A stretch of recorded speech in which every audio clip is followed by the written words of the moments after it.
Hello and welcome back to the Losses Become Gains podcast. I'm your host, Tara Accardo, and today I'm here with a very raw, very vulnerable, very honest solo episode as a reflection on 4 years without my mom, Lori Jordan.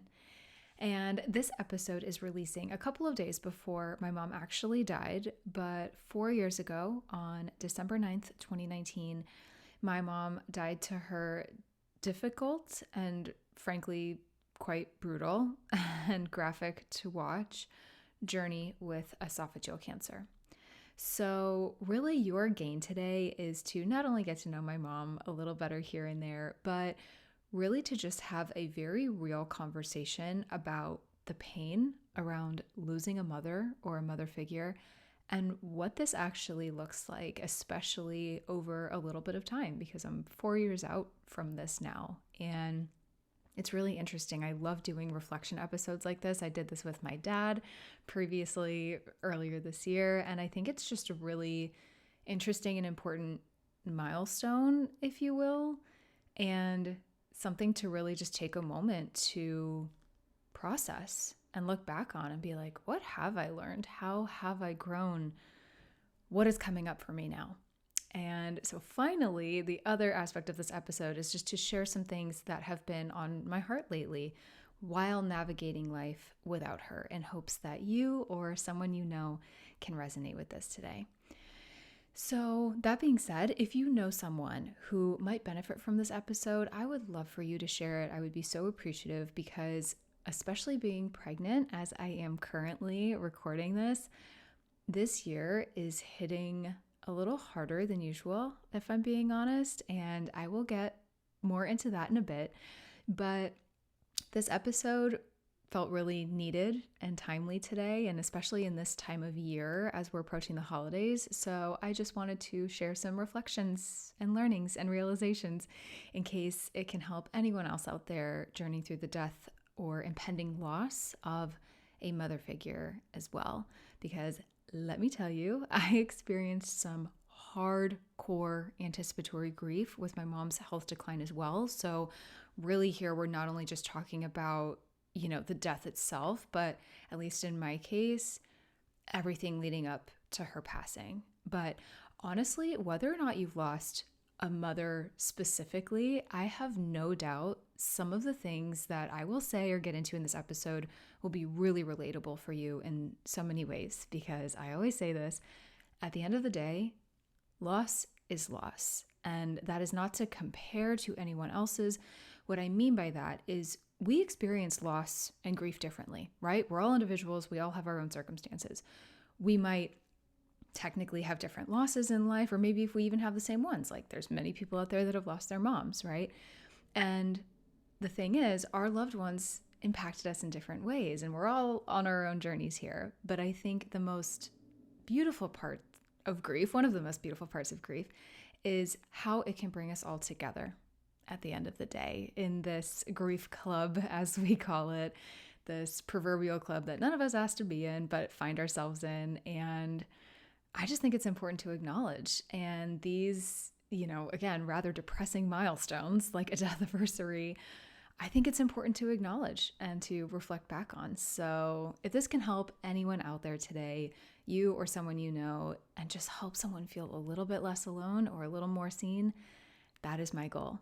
So if you're watching this on YouTube, I've got my mom's little gold hoops on. I've got this pink sweater on that was not hers, but she said she always loved me in light pink. So I am wearing this in honor of her today. And I'm just going to go with it. I don't have a ton planned. I always sort of, just full transparency, have sort of like a rough draft sort of what I want to say, bullet points I want to hit on. This episode is sort of no different. I want to make sure I'm saying everything I want to say here, but I also really just wanted to kind of allow the flow of this episode and just have a very real and very vulnerable conversation where, tell you a little bit about my experience, but it's also not all about me. I just want to tell you how I'm feeling, what's coming up for me, and in hopes that it can maybe help you too, or just validate some of what you've been experiencing.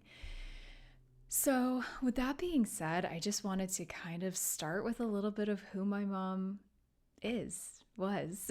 I can never really bring myself to say was. It's so hard. But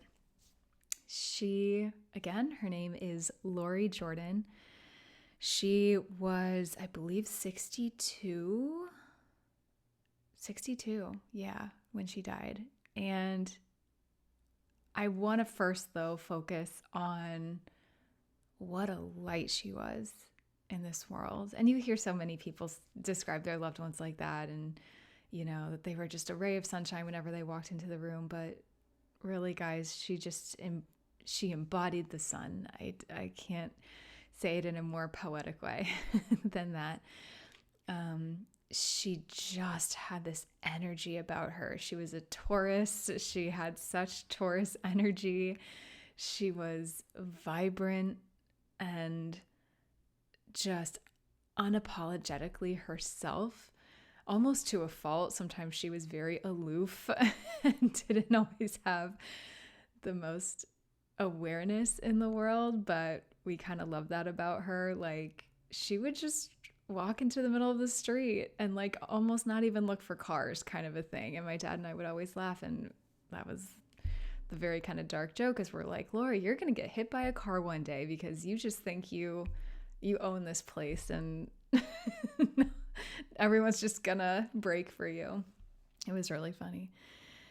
But she was just funny. She was so funny. She had this just unique sense of humor, this amazing laugh. She had this Pee Wee Herman laugh that she would do sometimes that was so funny. I can just, I'm hearing it in my head now, and it was just so quirky and so cute. She just wanted to make other people happy. She was an amazing host. Like, I just remember so many holiday meals and gatherings and things where, she was just the hostess with the mostest. She was just so good at it. I did not inherit that. I'm not going to lie. She's an amazing cook. She tried to teach me. You guys, I am not the best cook out there. I mean, I can put some things together. She did make me learn a French chicken recipe. She was like, if you are having people over, you need to have at least one or two dishes that you can confidently make in your repertoire. So now the kind of joke, the ongoing joke between my husband and I, is that all I can make is French chicken, but I can do a little more than that. But she really instilled that in me. And just manners, right? Just being a good person, a good host, thinking of the little things, those little details. And just being really, it's funny because as aloof as she was also very mindful of other people. And she was incredibly in tune with other people. I mean, the energetics of my mom, of this woman, of this being, this soul that she was here, was like nothing I've ever seen. It's so hard describing it now, it's just one of those things you had to experience in person, sort of. But the way I love to describe her is she was just like the walking epitome of the color yellow. I know that's such a funny way to describe her, but like, I could go on about how compassionate and empathetic and goofy and, how seriously she didn't take life. She just was herself. But I really just can't express enough again, I keep coming back to the word vibrancy that she brought to this physical earth, to so many people's lives.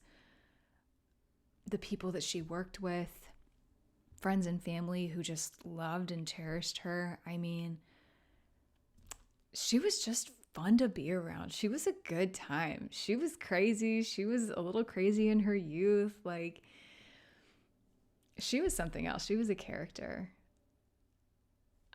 That and so many things more I miss about her. So I wanted to start this conversation off with that, just sharing a little bit about her. I don't even feel like anything I just said did her justice. I'll be very honest. She was just so tenderhearted, but bullheaded at the same time, super adventurous, but vulnerable, but just so fun. She was just so fun. That's the thing I miss the most. She was my best friend. She's my best friend.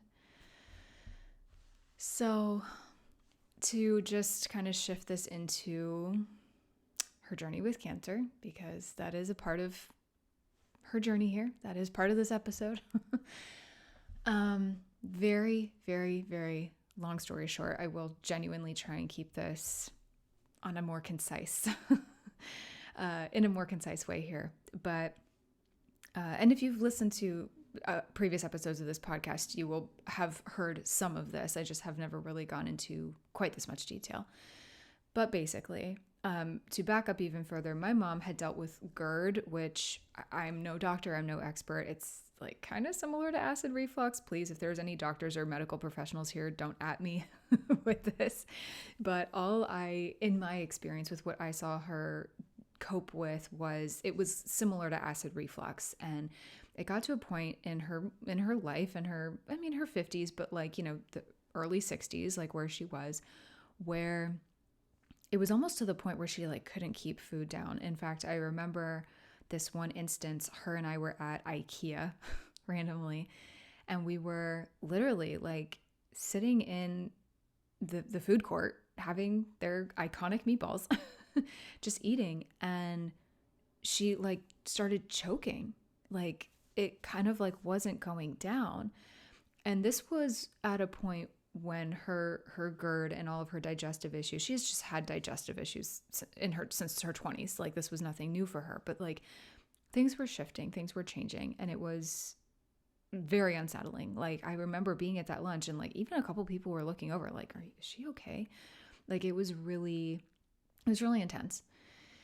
And so this was in kind of early-ish 2019 that happened. And then there came a night, I believe this was after that instance, where I was a town over from where my parents lived, and my now husband, boyfriend at the time, and me and his family were all going out to dinner.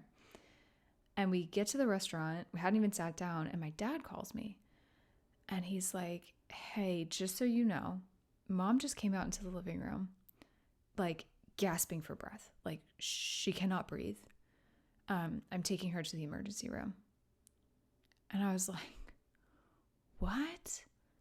It was shocking, but of course, with some of the other issues she had been having, literally, you guys, she would eat and some of it would come up. So we knew she had some issues, and I will just say this, she did not really believe in Western medicine. She was not a prescription girl.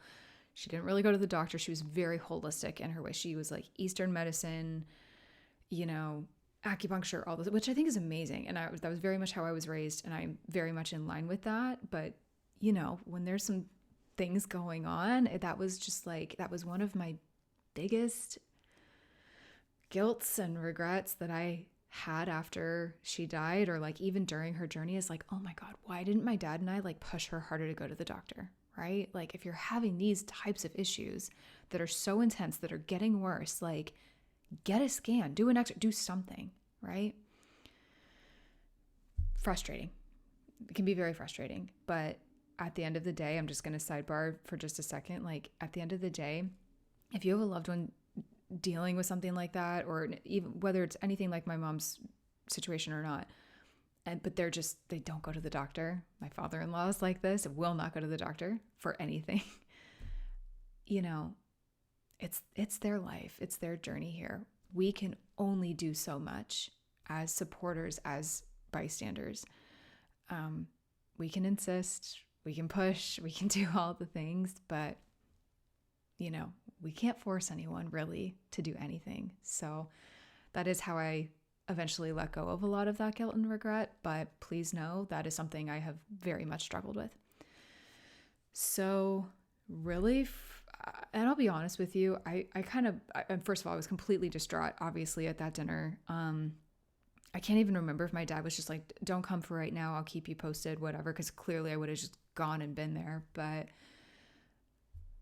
again, I think the timeline now is so hairy, but the long and short of it is it was around May or June of 2019 is when she was diagnosed with this esophageal cancer. And I actually didn't know this at first. My parents kind of kept this part from me for a little while, which I had some thoughts and feelings about, trust me. But there was a 10-inch tumor in her esophagus that was growing into her airway.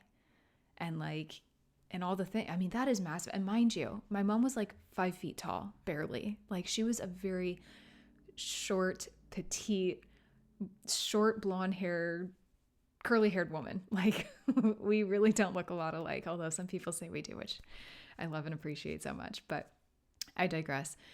That's big, right? That is a big tumor for such a small, it's a big tumor for anybody. Okay. But that for her frame, that's what was causing a lot of these problems. We had no idea. It had just escalated to that point. And I'll just say this now, like we didn't really know this at the time because she did do chemo, she did radiation. They ended up putting 2 stents in her airway and all the things. It was too far gone. It was just caught too late. It was absolutely caught too late. And so that point on, they got on her treatment as fast as they could. I believe she did chemo first, if I'm remembering correctly. Honestly, I can't even remember if it helped or not. It even shrunk it just a little bit. It might have a little, but it was just really aggressive. Other than being caught too late, it was very aggressive. It was even up into her throat. That's when they ended up doing some radiation. I remember seeing the radiation, like scarring and things, which they told us was going to happen. But I honestly think one of the most traumatic parts of all of this, at least for me and my dad and her too, of course, quite frankly, was the fact that it was when they were about to put the second stent into her, I guess, airway. She had already had one in there. They were going to put another one. And they were like, I think it was determined that wouldn't even do anything. It wouldn't even help. So they were like, we're doing a tracheotomy instead because she cannot breathe. Like it's getting worse. And she'll get to a point where that's going to stop functioning.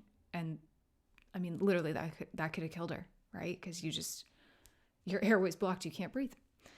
So I just remember, and I wish I remembered my last conversation with her. I don't even think I remember that last conversation or the words. All I remember from that morning, and we're in California, she was at UCSF in San Francisco, and I just remember her texting us, literally texting us and telling us this. And we were like, what? No time to process. And they did the trach, and I never heard her speak again. Literally never heard her speak again for the remainder of her physical life here. And if you or anybody you know have had experience with a tracheotomy or know somebody who has, I mean, my mom's situation was also pretty dire because she had these allergy issues her whole life. I mean, I won't belabor this, but she was in such a level of hell. I mean, when you think about the quality of life of your loved ones and what you wouldn't wish on anybody, I mean, that's pretty much what my mom went through. It was horrific. I mentioned earlier in the episode, it was just very graphic. So I'm not going to go into detail here. That's not really what this episode is about anyway. But these are a lot of the things I've had to process, right? I was mentioning some anticipatory grief. I was grieving her before she died. Hands down. It was, we grieve a lot of things, right? We grieve the lack of their presence when they actually leave us in this physical world. But, if you're listening and you know this, if you're losing someone to any type of disease or cancer or whatever illness, anything this looks like, dementia, right? Like, and their cognitive function or their physical function is not the same. Like, they just are not and cannot be the person that you're used to and that they've always been for you. You grieve that. You're already starting that process before they're even gone. So that's kind of what happened. But I was also just in a huge state of denial that she was actually going to die. And I don't think I even thought that that was possible or was actually going to happen until probably at least a couple weeks before she actually died. And that was around Thanksgiving. And I remember my dad and I were gunning for her to come home for Thanksgiving. We thought she even might be a little bit better by then, or could at least be released for like a short time or something. Not even close. Like, she was able to be up and walking around and stuff, but she was so frail. And we were just not super well equipped to take care of her. I remember my dad and I were petrified, you guys. Terrified of having to take care of her and her trach, because we would have had to do, like, again, this is a bit graphic, but like we would have had to do and help her with a lot of the suctioning. I mean, she truly needed a level of care that we were just terrified that we would not be able to give her. So May, June-ish through December comes around, and I remember, she was definitely getting worse. We could really see the decline was getting quicker, but she still had her wits about her. There was still some functioning, even though she couldn't speak. I could kind of tell she was rounding this corner, and she was getting to be just more exhausted with it all. Like, not that she had like given up or given in at all. But I could just feel this shift, right? And so there came a point where it was like a Friday or Saturday or something, and we had found out that my dad was home at my parents' house. I was living with my boyfriend in a town over at the time. And we had found out that they had moved her from like the unit she was in, which was, round the clock care, but it wasn't the ICU, to the ICU. Like, in fact, I think it's from what we took from them, she kind of demanded that. She was like, I literally cannot breathe. So they moved her. We found that out like, I don't know, I think it happened on a Saturday, but we didn't find out until very early Sunday. So this is Sunday, December 8th at this point. We go up to this city called Santa Rosa. This was north of where both of us were living. And we are there all day with her. And my cousin even came out. Thankfully, my cousin, shout out to Brendan if he's listening, he was like the son my parents never had. I'm an only child and I'm the only girl. So it was really special that he could come out for that. And in the ICU, she was, I can't even say she was conscious. I mean, her eyes were closed. Like, she was basically on a level of life support, which we didn't even realize at the time. But the nurses, the doctors who were talking to us later on in the day were basically like, no, you don't quite understand. Like, this thing that is breathing this air, this oxygen into her trach, that is what's keeping her alive. So then we have this realization where we're like, oh, so is this literally a life support situation? Like, are we having to make the call to take her off of it? And they were like, I mean, yeah, basically. So, it's Sunday night. My dad and I are exhausted. My dog had to, be taken care of. She was out at the house, but I was like, Dad, this doesn't feel right. This doesn't feel good. I cannot leave her. He was not as comfortable staying as I was. So basically it was determined. He was like, okay, I'm going to go home. I'm going to take care of Princess. Let's let's revisit this tomorrow morning, because I don't think either of us are in a position to make this decision. I wish I could explain this whole situation, you guys, and just how we both weren't ourselves. Like, we were not okay. We were not in a good headspace. I had never seen my dad like this before in my life. It was just very surreal.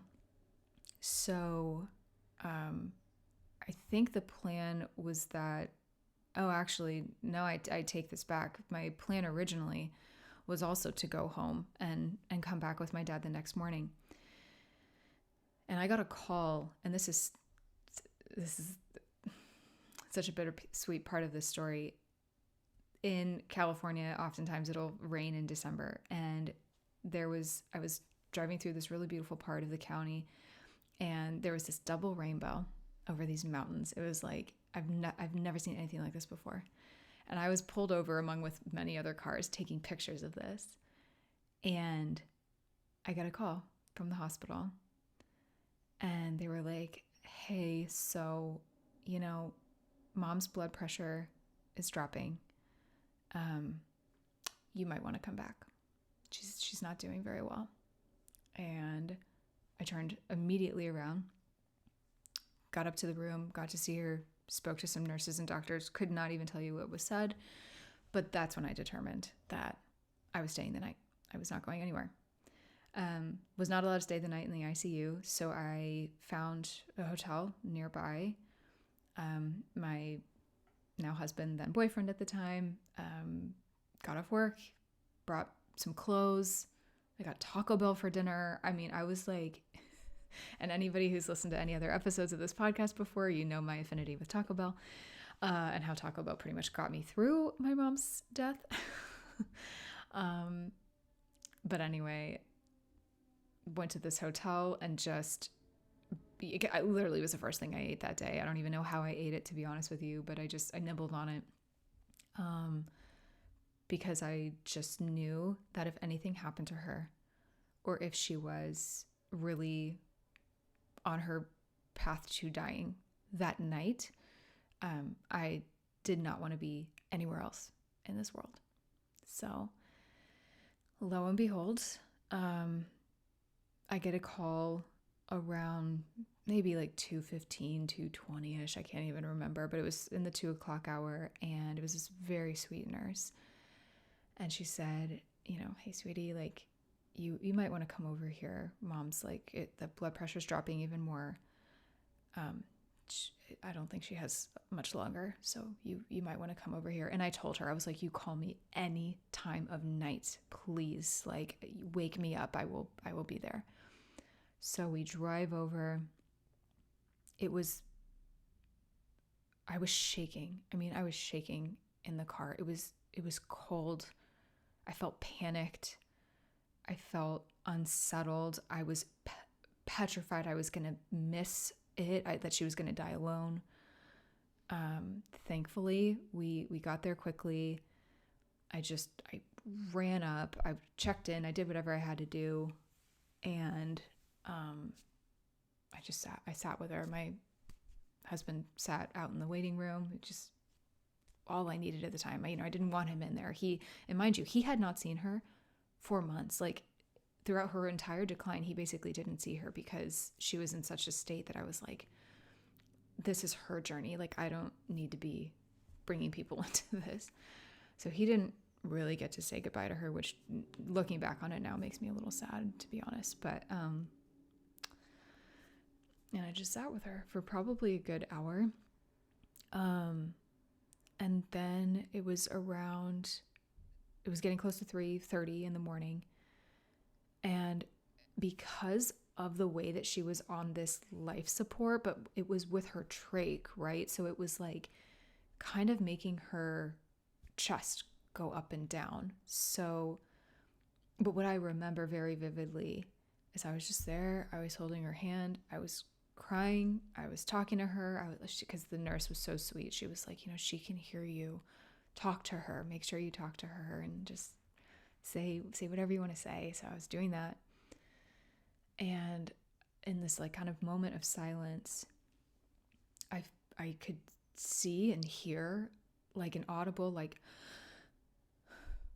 bigger breath than usual. And I thought it was a little strange. And I was like, instinctually, I think I knew that was her last breath, but it was misleading because of the life support. And this, again, angel of a nurse comes over, and she was like, oh, like, sweetie, now I'm going to cry. Sweetie, she's gone. She's gone. And literally my first words were like, oh, she is? Because I couldn't tell. I didn't know. Even though I had, I realized a few minutes later, I was like, oh God, I think that was her last breath that I saw. But it was hard to tell. So I was like, oh, okay. And I kind of just sat there trying to figure it out, process, and just be like, oh my God, my mom is like, she's dead, she's gone. And then shortly after, called my dad, and I was like, hey, mom's gone. And I wish I could remember what he said. I really do. I don't remember verbatim, to be honest. It's such a blur, right? You black some of these things out. But I think, he said something similar to me, like, oh God. Like, I do remember him saying, oh God. Like, she's going. And I was like, yeah. I was like, you want to come up here, Dad. You want to say bye to her and be with her. And so we did. I'd sat with her for a while. And again, not to be too graphic here, but basically just her, her skin started getting cold, and it was really hard for me to feel that, to experience. I couldn't do that. I wanted to feel her still warm. So it felt right to leave. And I wanted my dad to have his moments with her by himself anyway. So my husband and I left, and he drove us back to the hotel, and I was just in complete and utter shock and a level of, sorry, this is hard, a level of sadness that I had never experienced before in my life. It was a new level of emptiness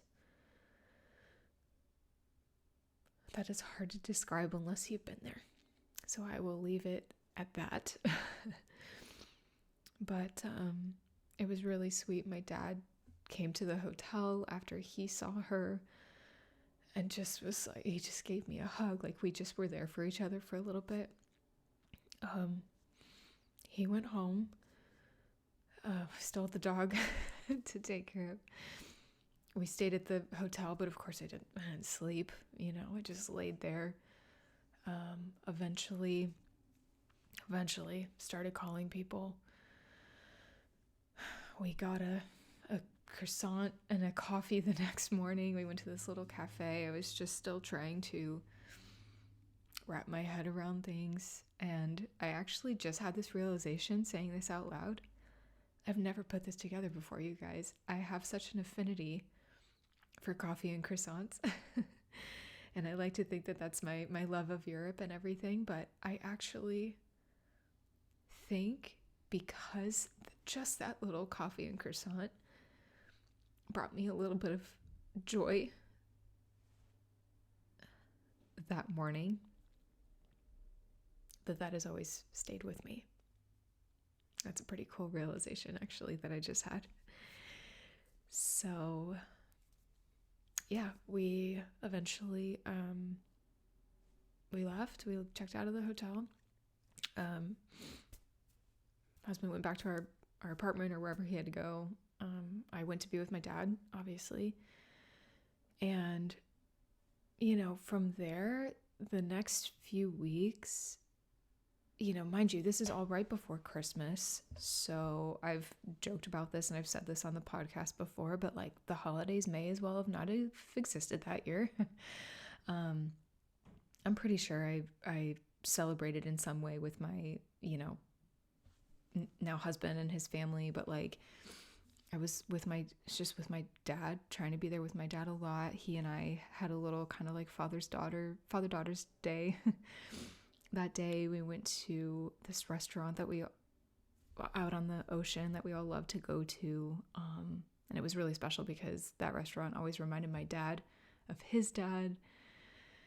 And so it was just a very full circle moment, but we were just incredibly empty and alone and distraught without my mom. And that was just the story of our life for weeks after she was gone. And then I personally, I'll just kind of start wrapping this story up by saying this, for those who are struggling or will struggle with feeling like it's so abrupt when we lose somebody that it's hard to wrap your head around not having contact with them, never being able to, touch them, speak to them, have them call or text you, all of those things. That was such a reality for me that I literally went to a psychic medium like a couple weeks after my mom died because I was so desperate to talk to her. I was in such a state of dis-ease with the whole thing. I would have done anything. And it was like a beautiful session. I mean, the medium did an amazing job. Like I still go to her, to be honest, occasionally, but it was really sad at the same time because it was like the messages I was getting, and this is not to convince anybody here to go to a medium or anything. It was just, I'm just telling you my experience. She did, my mom didn't want to go. She was not ready to go. Like she had life to live. That's like really a very overarching message coming out of that. It was very, very difficult. And then, from there, my dad's cancer started worsening. And that's a whole nother story that I've shared on the podcast before. Is for a different time. But, just to, I don't know, just close that chapter out. That's really the story of, how and when and all the logistics around my mom's death. But I think, what I want to shift into next is, just the most difficult parts of that and like just what that looked and felt like. And for me, there's so many things, right? And we're limited on our time here in this episode. So what I will share is this. As I've mentioned, the emptiness and the loneliness were by far the most difficult aspects of it.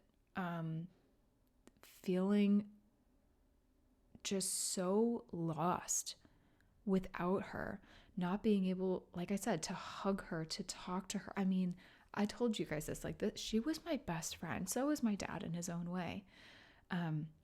Especially being an only child, like it doesn't mean that my grief is worse or anything. That's not at all what I'm saying. It's just a very different, it's a unique dynamic that you have with your parents. And I've just felt like no one understood me. No one could understand me. No one could get it. And I still feel that way to this day. And, again, being the only child, I mean, there really is no one that can understand what it is, what it means to be the child of Lori Jordan. So that has been just that continuous struggle with me. That is something I've had to learn to live with, is just like, that's never really going to go away, right? There's never going to, she's not going to have any other kids crop up, right? Like I meant. So that is really something difficult to wrap my head around. And really, I mean, again, I say this, being 4 years out now, because this is a reflection on where I am now. It's all of the big and all of the small things, you guys. That's it. It's all of the milestones that she hasn't been here for. It's, me getting married and we had 2 wedding ceremonies, so she wasn't there for either one of those. Job changes, me buying my new car, like currently, getting pregnant, being here throughout this process. And I'll touch more on that in a little bit. But, it's just all of the day-to-day things. I talk about this a lot on the podcast and in my offerings and things like that. Grief it's the acute grief, right? It is what we are feeling the moment they die, the moment that they are taken from us, the moment that they leave this physical world. But it's so much more than that. It's the day-to-day life that I feel is so just extra painful and is not talked about enough. That's why I'm so passionate about that, and, living this intentional life after loss and really digging into that and what that means when we're ready. And I know that's what she would have wanted for me too, though. That's the thing. Like, I like to think that she inspired me to be in this place that I am in my life right now. Like, and actually, this is a beautiful transition into some of the things that I loved about my mom and some things that I learned from her that, I don't share this just to continue necessarily talking about myself here. I think these are some great life lessons that any of us can take away right now. So, sorry if I'm at all skipping around here. Again, I'm just really letting this come through however it comes through. But I actually think this is a good segue. So,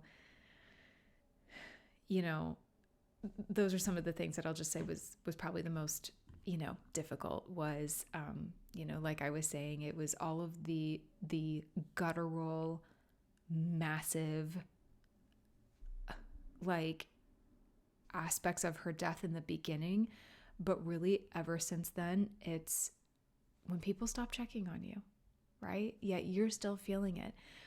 It's that the grief still stays with us for years, right? And we have to continuously grapple with that. We have to continuously grieve their loss. And then, as I was mentioning, this is the one thing I just wanted to mention here with these milestones, is that, nobody warns you how difficult those can be.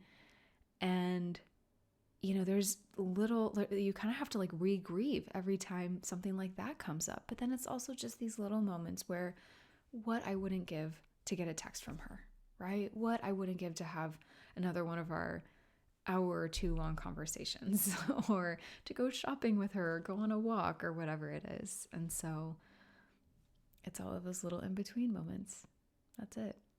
So to get into some of the things that I loved about my mom and that I learned from her. And again, I feel like these are some things that we can all like universally, learn from. This is not necessarily so unique to me or my mom, but one thing she certainly taught me was to not take anything too seriously in life. Be serious and be passionate and things about the things that we do, of course, give things our all, but also like just laugh, enjoy, live in joy. Our time here is so limited. If you have lost a loved one, if you've experienced loss in any capacity, whether it's a loved one or otherwise, like, that. Things can be taken away from you just like that, drop of a hat, right? So what are you here for? What are you living here for? Are there things that we can maybe lighten up on a little bit and let go? Let go and let live, as they say, right? And also to enjoy the small things. My mom was a rose queen. She was the aficionado of roses. She loved roses. She had prints. Oh my God, you guys, you should have seen our couch and chairs from the 90s. It literally had it was rose printed, you guys. Okay, It was actually kind of hideous, but she just had this thing for roses. And anytime she would take us to, a rose garden, or we would pass some roses if we were just on a walk one day, she would quite literally, always, without fail, stop and smell the roses. She was the walking embodiment of stop and smell the roses, to a point where it actually got annoying sometimes. We'd be in the middle of a sentence, or we'd be in the middle of a good walk or whatever, and she'd be stopping left and right. And I was like, Mother, please, let's go. Let's move it along. But now I laugh about that, and I make sure I do the same thing. And another sort of funny thing is that things aren't about me. Things aren't always about me. They're not about ourselves. As beings, as humans, we can be, let's just call a spade a spade. We can be very egocentric beings. We kind of live for ourselves, right? Like we can have good intentions, right? Like we might live for our family. We want to serve. We give back to people, of course. I'm not saying we're all like super selfish here. But one thing that she always said to me, this is more when I was a teenager, and like, God forbid I walked out of the house, without mascara on, or my hair wasn't perfectly curled or whatever. And she would literally say to me, I'm paraphrasing now, but she was like, Tara, no one's paying attention to you as much as you think they are. And I was like, excuse me, at the time, of course, I'm like, everyone's going to notice if I, don't have my lipstick on. But it just made me laugh, but it also, there was a bigger message there, right? And it's like, no one's paying attention as much as you think they are. Everyone's got their own things going on. You know that if you've been through some grief, and you see how the world continues on. People move forward. People have other priorities, right, that are important to them. So I think really the moral of that story is it's not so much like, things aren't about you, don't try, right? Like that's not the message. But it's just that we can take some pressure off of ourselves. We don't have to be perfect. We don't have to worry so much. We don't have to necessarily get caught up on every little detail, right? Getting something out there, doing something big, doing something meaningful in big and small ways, like it's better than trying to be perfect. You don't have to be perfect. Another thing she taught me and really instilled in me was my independence. My parents had a beautiful marriage. They had their ups and downs, absolutely, like any other couple would.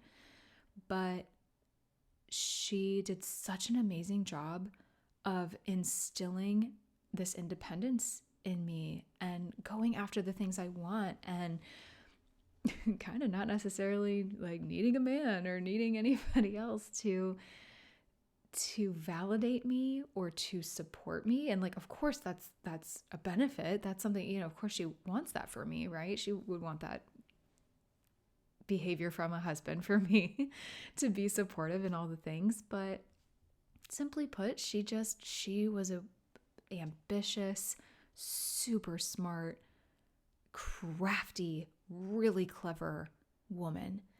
And I like to think I got some of that from her. I'm scrappy, right? And I embody my independence. I love my independence.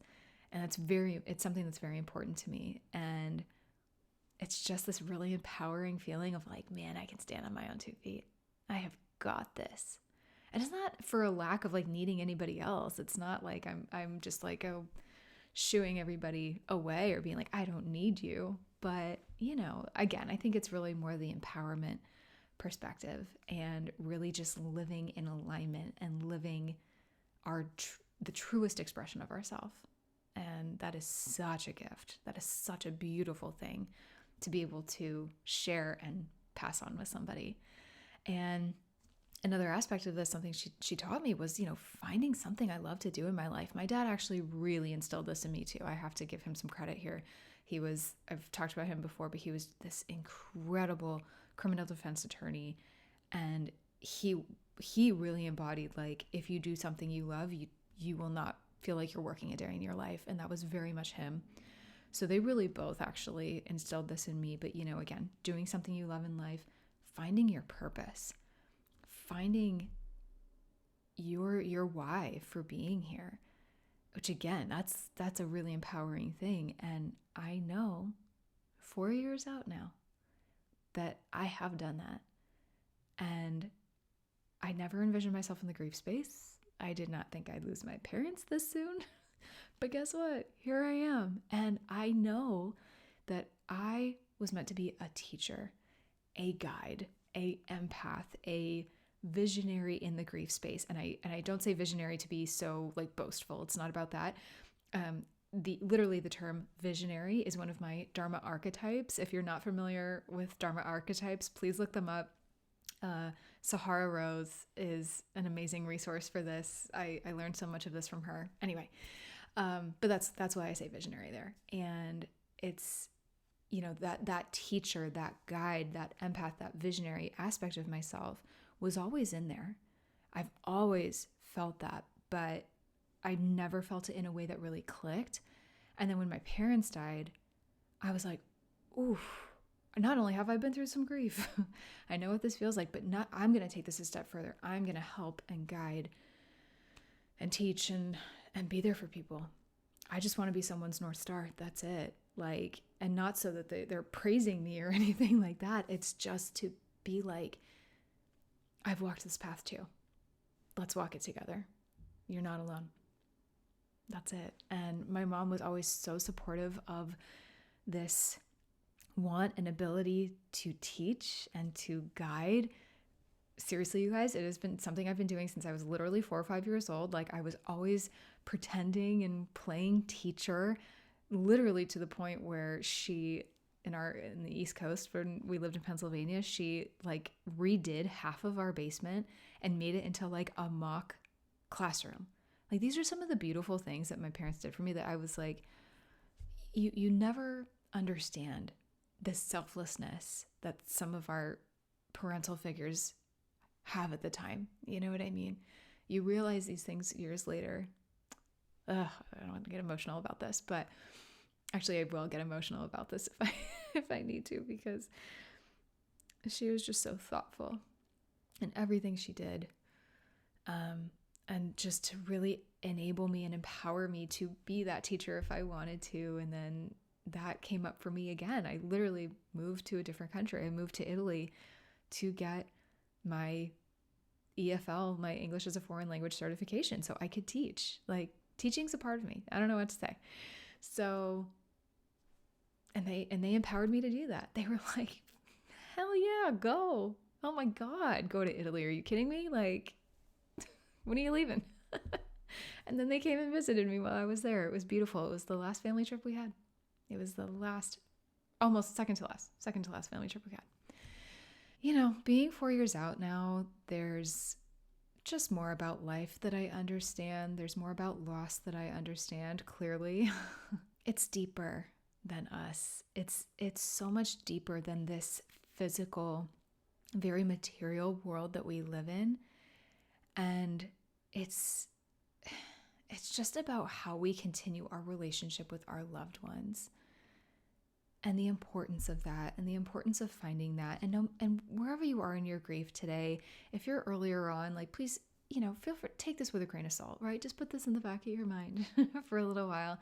These are things sometimes that we might be a little too early on to hear, but I think it's important to hear these things because it took me hearing someone say things like this multiple times for me to believe it and for me to be really they might be onto something here. So bear with me, take all of this, just take all of this in today. But if nothing else, grief can really give us a level of compassion and empathy that we have never experienced before, that we didn't know before, that is so deep and so profound. And there is no comparing that feeling. I almost can't even put it into words. It's just something if you've been there, if you're going through it. And, I just can't believe I'm even saying the 4-year mark that she's been gone. I cannot believe it's been 4 years. it kind of feels like it was just yesterday, especially as I'm telling the story, things are really coming up for me that, even though certain details and things have escaped me, not even just over the years, but I think even the night that it happened, just trauma and blacking things out. I remember certain parts of her health decline. I remember certain parts of her death. I remember certain moments in the weeks after, like it happened 10 minutes ago. And it's so wild to me and so unsettling at the same time, I know. And especially being at this 3-4 year mark, this happens to a lot of people, but it's like we still feel close, but we're also starting to feel really far away, if that makes sense. And I'm that's what's almost comforting, is I'm realizing this is actually fairly common. It's to be in this weird spot where, we're perhaps feeling a bit disconnected and in this really weird place between feeling like it just happened yesterday, but also that it wasn't that long ago. You remember things really vividly, but then you also forget details. It's so crazy. It's such a strange place to be. But it's hard because I don't want to lose that, right? I don't want to feel like I'm losing her. I don't want to feel too far away. In fact, there are days where I feel panicked a little bit about being 4 years out from losing her. It's hard, you guys. We don't want to feel further away from our loved ones, even if in the last moments or days or weeks or whatever that we saw them were not good, if their quality of life was not good, that's hard to let go of, that tether. This is a whole nother conversation, but there are things called attachment bonds, and there's something to that, right? We don't want to lose our people. And I think what is and always will be hard is that as much as we say our relationship with our loved one has changed and will continue to change, and that's true, we can find signs and symbols and tap into these beautiful moments where we know they're with us, no doubt. It simply cannot make up for the fact that they're not here. We do miss them and their physical absence, and that can be brutal and gut-wrenching and heartbreaking, and that can feel nearly impossible to get used to. I just want to validate that today. And a lot of grievers worry they might begin to forget things about their loved one, especially around this 3-4 year mark, their voice, their mannerisms, things that they would or wouldn't say to us. And by the way, I keep bringing up this 3 to 4 year, time frame. This can be at any point, you guys. There's no rule book here, right? Certainly not with grief. So this is just my experience. But moral of the story, it is stressful and it's unsettling. And I worry about this all the time, especially being an only child. I almost feel like there's this added layer of pressure on me to remember certain things, or if I die, then it dies with me. These memories or whatever goes with me. So I question myself. I second guess myself, and oh my God, am I remembering right? I worry about those things sometimes. And actually, literally just last night, she'll show up in my dreams occasionally. So will my dad. I wish it was more. That's amazing and surreal. I have had some actually very profound and borderline life-changing dreams, to be honest. And this episode's not about that, so I won't get into that. But, it's a reminder that she and my dad are still around and they want to be involved. And so often our loved ones will come to us in dreams because we're so, in a state of distraction and busyness, and, our mind is going throughout the day. So that is, my medium told me this too, but this is something I very much believe, is that sometimes that's the only time they can get through to us. So, I know some people struggle with dreams though, or, if you're like my husband, he's like, I never remember my dreams. That's something you can ask for it. Ask the universe, ask God, ask whoever you want, ask your loved ones, journal about that, journal about it, and ask for more, because they might just give it to you. You never know. And, it's really just that feeling of God, I wish I could just ask them a question.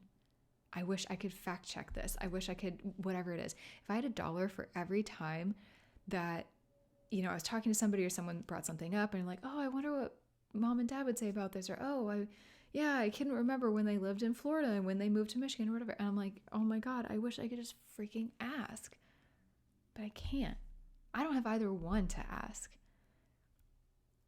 That was so hard at first. Honestly, it's happened enough times now where I've had to just sort of get used to it. And I am sort of used to that frustration, if I'm being honest, of not being able to do that.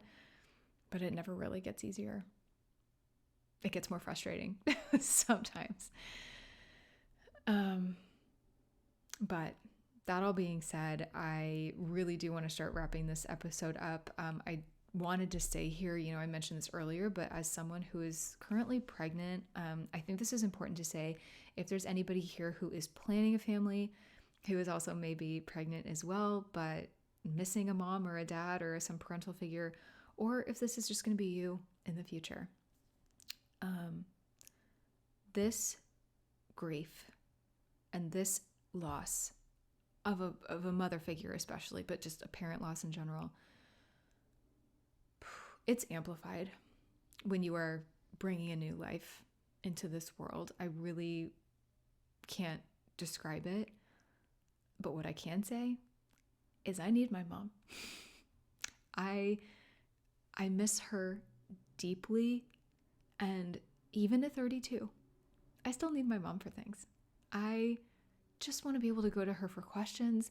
Hey, what did you do back then when you were pregnant with me? Just have those kinds of conversations. And like I said, I pride myself on being a strong, independent woman and all the things, but like, damn, we need our moms for a lifetime. We need our dads. We need these important people. And if you're grieving someone like that, just please know how seen you are today. I am so in this boat with you.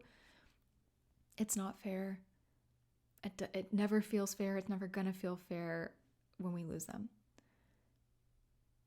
With where kids are concerned, we always talked about her being the best grandma, or whatever she would have been called. Probably not grandma. That was probably too old sounding for her. She would have come up with something else. She was so sweet with babies and kids. I mean, she was like kind of a kid herself sometimes. So she was just a baby whisperer. I've seen it so many times. It was so funny to watch. And she just had such a gentle, soft, warm, and cozy way with kids.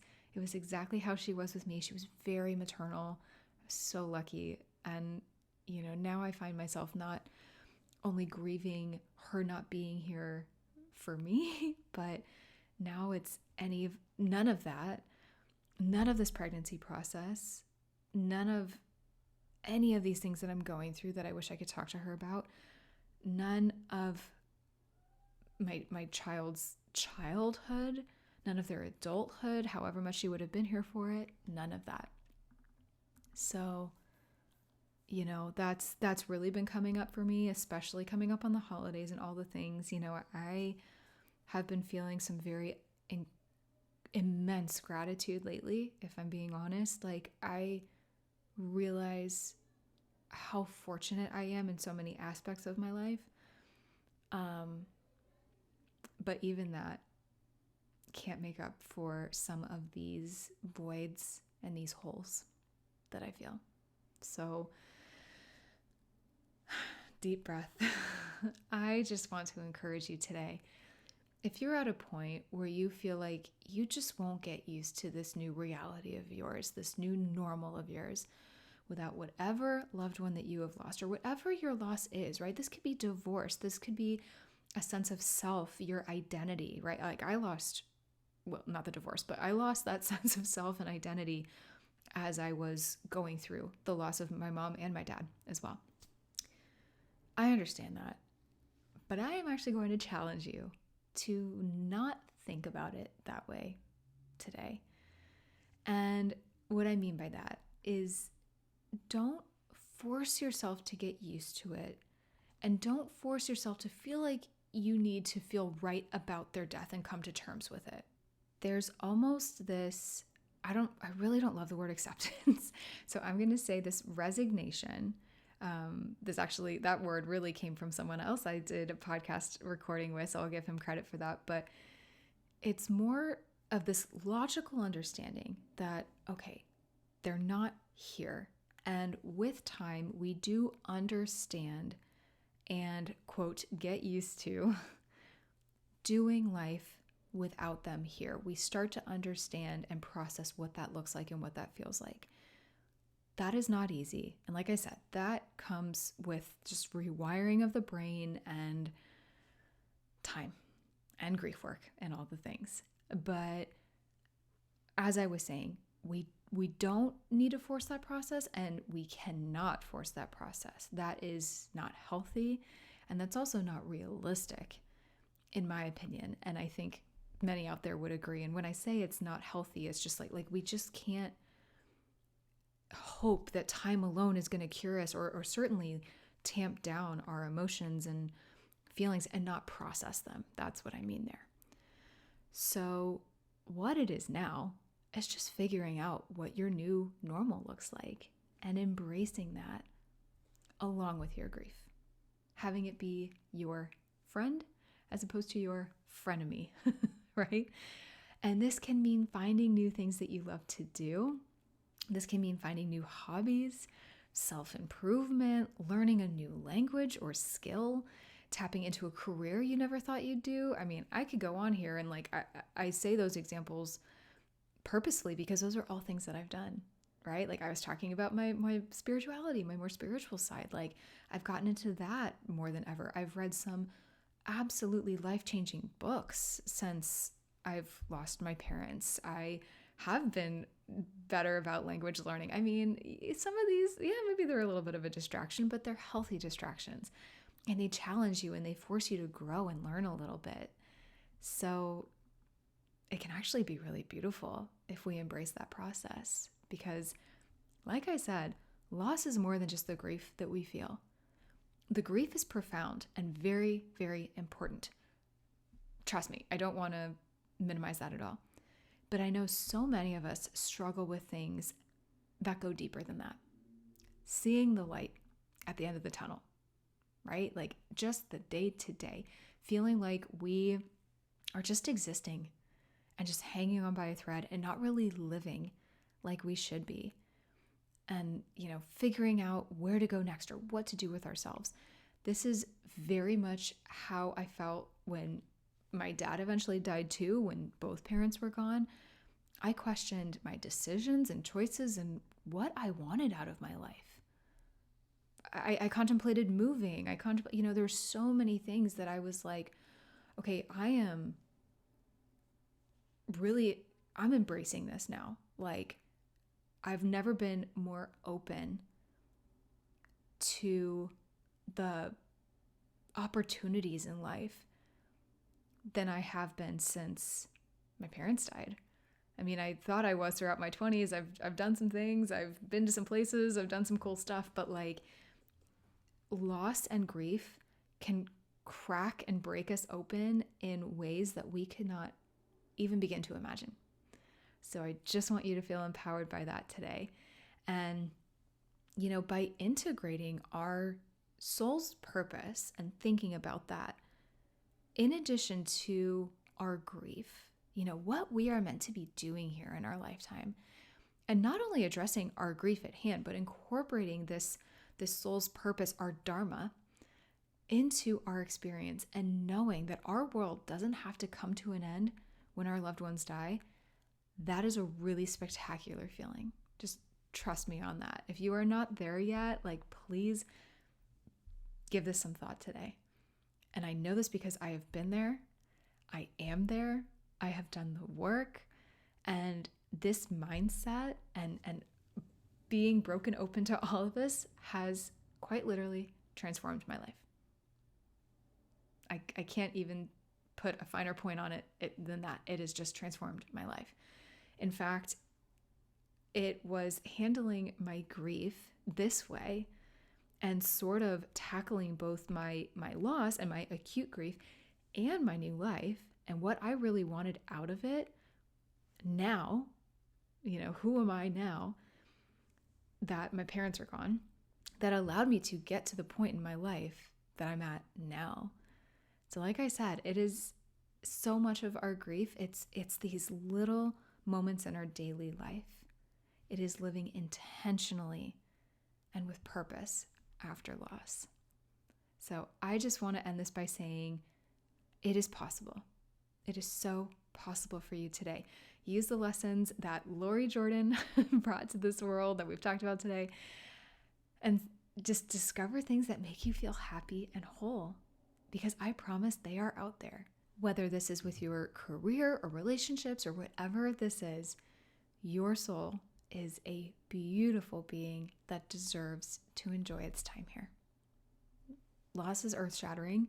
It's something we may never feel particularly comfortable with, which is fair, but there is some purpose in the pain, right? It's not that our losses had to happen for a reason per se, but there is purpose in the pain. There are gains to be found in your losses.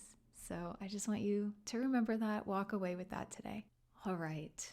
Thank you from the bottom of my heart, if you have made it this far, for hanging out with me as I reflected back on 4 years without my mom. I honestly still cannot believe I'm saying that out loud.